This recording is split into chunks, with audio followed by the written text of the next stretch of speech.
berjumpa kembali dengan Ibu Melani pada muatan pembelajaran IPA. Hai, selamat pagi semuanya. Salam sehat selalu untuk kalian semuanya di rumah.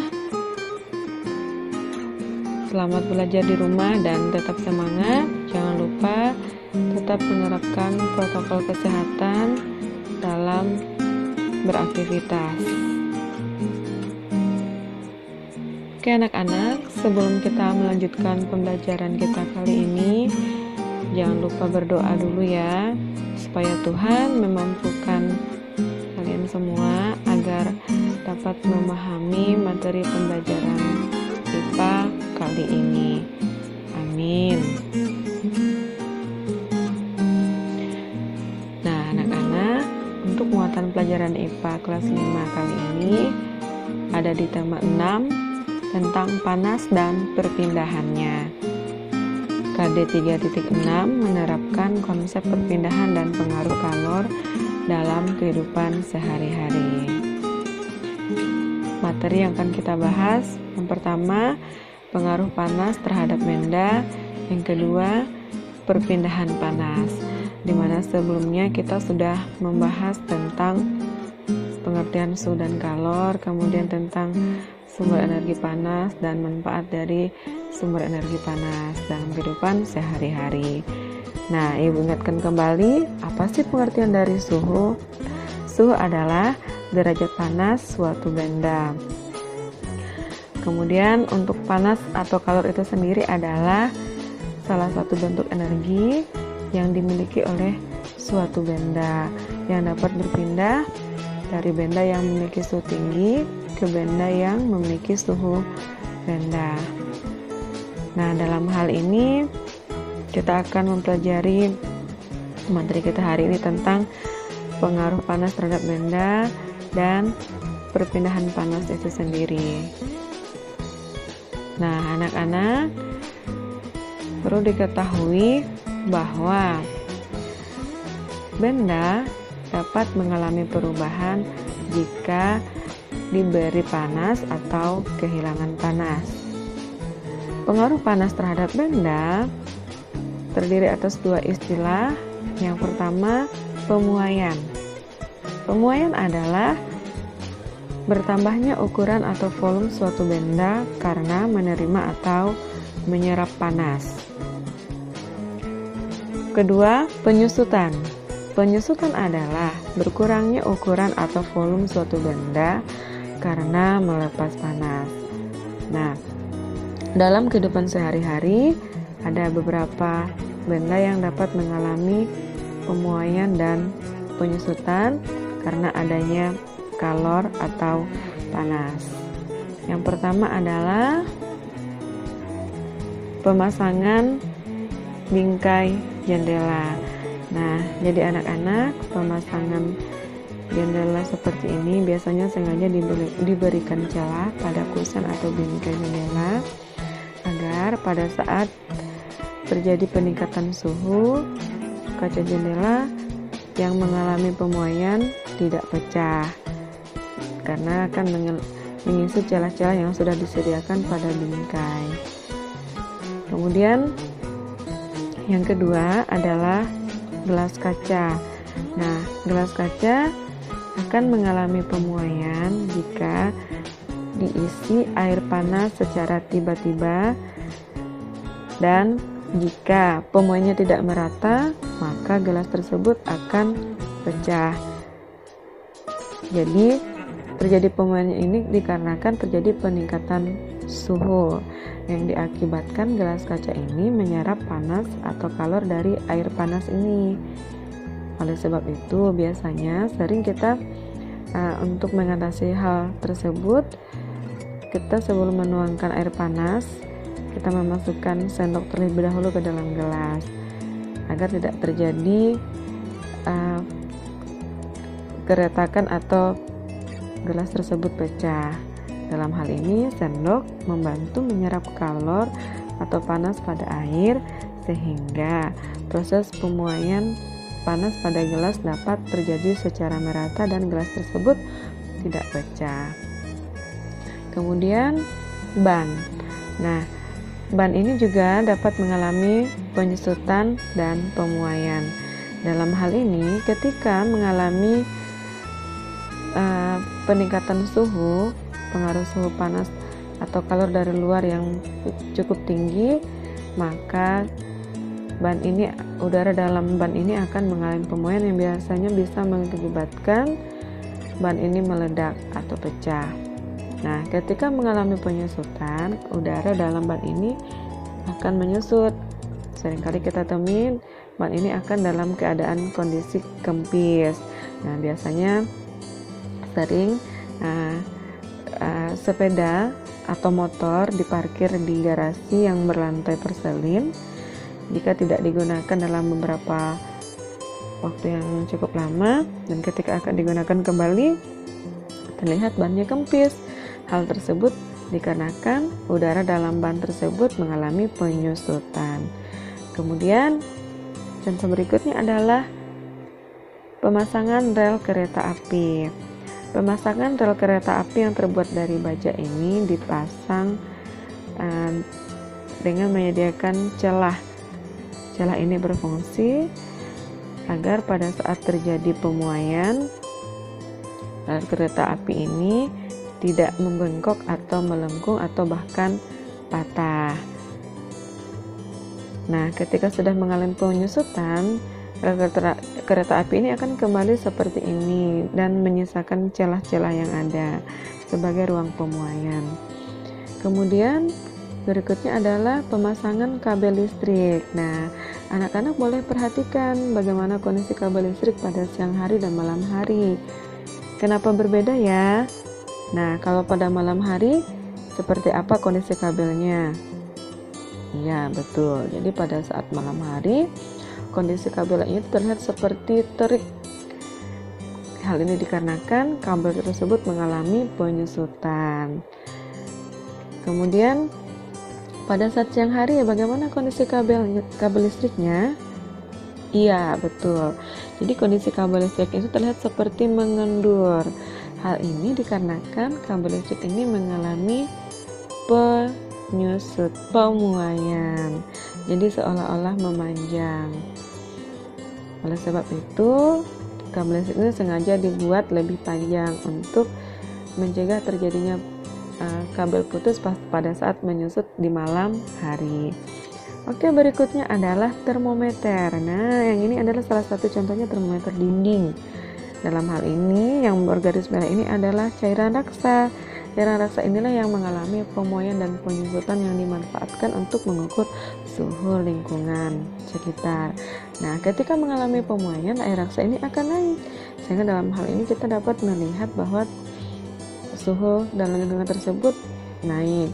Nah, dan ketika pada saat mengalami penyusutan atau suhu dingin, dalam hal ini termometer ini cairan raksa ini melepas kalor, maka cairannya akan turun menunjukkan angka yang rendah.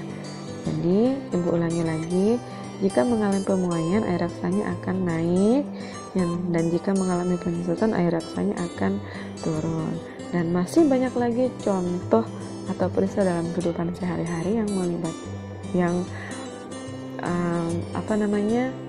menerapkan peristiwa pemuaian dan penyusutan akibat adanya panas.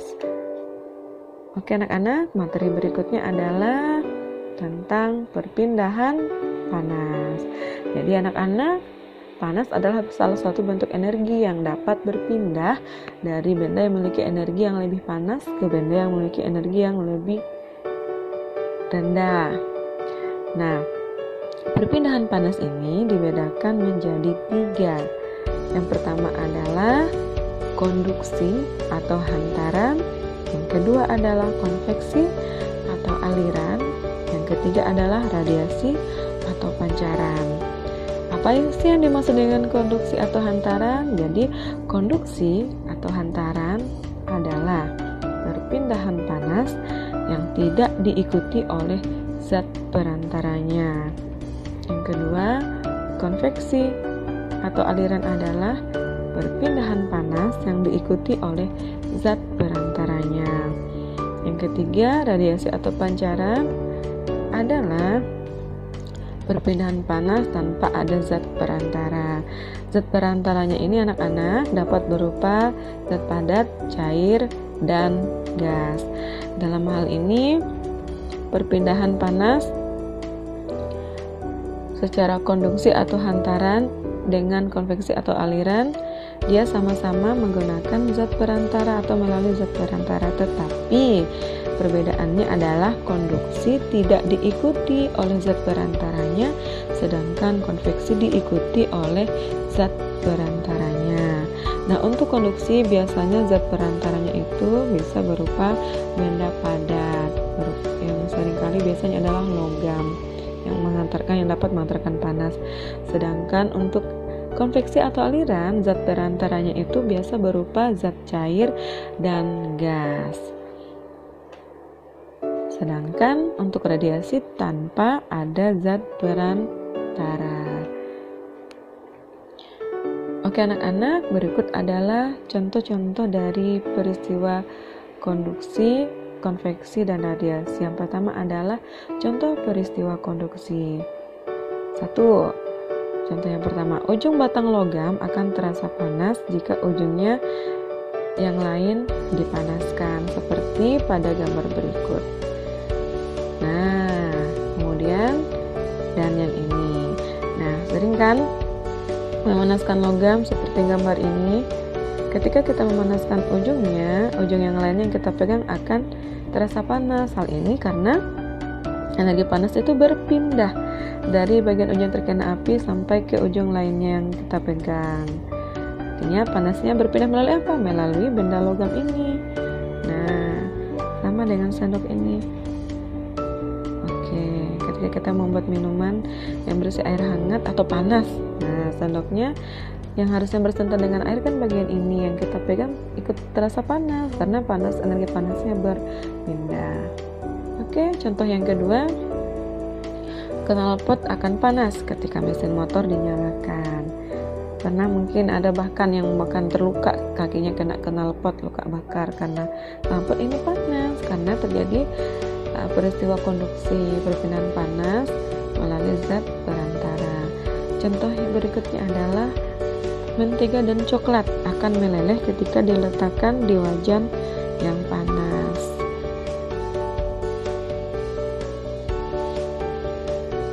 Nah, jadi mentega ini akan meleleh atau mencair diakibatkan wajan ini panas.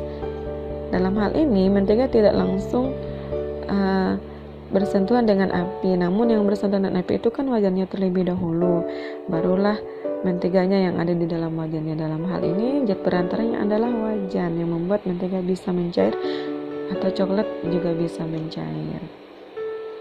Berikut adalah contoh perpindahan panas secara konveksi atau aliran. Yang pertama, memanaskan air di atas kompor menyala.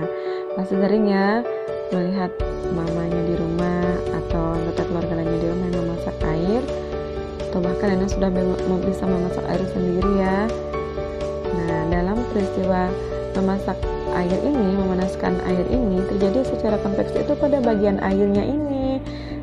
Kenapa? Karena terjadi aliran.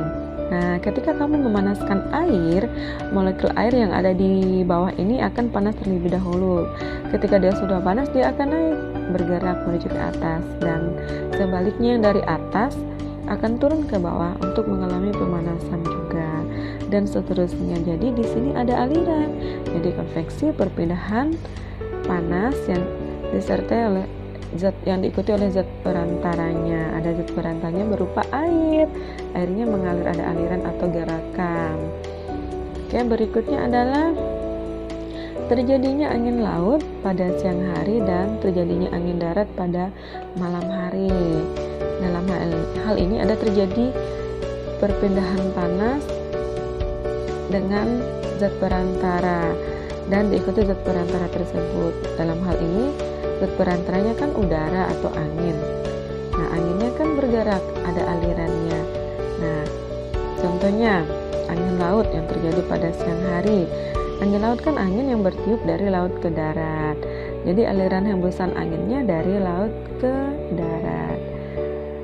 Kemudian sama untuk terjadinya angin darat pada malam hari, di mana angin darat adalah angin yang bertiup dari darat ke laut. Jadi terjadi aliran udara yang sebagai zat perantaranya di sini, sehingga proses terjadinya angin darat dan angin laut merupakan salah satu contoh dari peristiwa konveksi. Kemudian yang ketiga adalah asap pabrik yang naik melalui cerobong asap. Nah, bisa dilihat jelas sekali ada aliran di sini, asap sebagai zat perantaranya. Nah, jadi terjadi aliran ya akibat dari perpindahan panas secara konveksi. Berikut adalah yang terakhir, perpindahan panas. Contoh perpindahan panas secara radiasi dalam kehidupan sehari-hari. Yang pertama, panas api unggun dan sinar matahari dapat dirasakan langsung oleh tubuh kita. Dalam hal ini, radiasi adalah pancaran perpindahan panas tanpa melalui zat perantara. Ketika kita memanaskan badan menggunakan api unggun, panasnya langsung ke badan kita tanpa melalui zat perantara. Demikian juga panas matahari ke badan kita juga terjadi secara radiasi. Contoh berikutnya adalah pakaian basah yang dijemur di bawah terik matahari lama-kelamaan akan mengering. Hal ini karena terjadi perpindahan panas secara radiasi dari matahari ke pakaian yang dijemur hingga mengering. Kemudian yang ketiga adalah telur ayam atau bebek dapat menetas jika dipanaskan dengan lampu. Jadi panas secara radiasi sampai ke telur ayam ini menyebabkan telur ini bisa menetas. Oke. Berikutnya adalah panas matahari menyinari bumi, juga terjadi secara radiasi tanpa zat perantara. Oke. Nah, anak-anak, demikian penjelasan materi kita kali ini. Ibu harap kalian mengerti dan memahami. Karena setelah ini kalian harus mengerjakan tugas. Jadi tugasnya kali ini adalah perhatikan gambar di samping. Nah, dalam proses memasak air ini terjadi perpindahan panas, 3 perpindahan panas sekaligus. Jadi coba kalian ceritakan proses perpindahan panas atau kalor pada gambar di samping. Di sini sudah ada keterangannya, tinggal kalian jelaskan lebih rinci lagi. Oke, Ibu tunggu hasil dari jawaban kalian. Kerjakan di buku latihan. Jangan lupa menuliskan nama, kelas, hari, tanggal, mata pelajaran, tema, dan KD-nya. Oke anak-anak, sekian dan terima kasih. Sampai jumpa pada pembelajaran selanjutnya.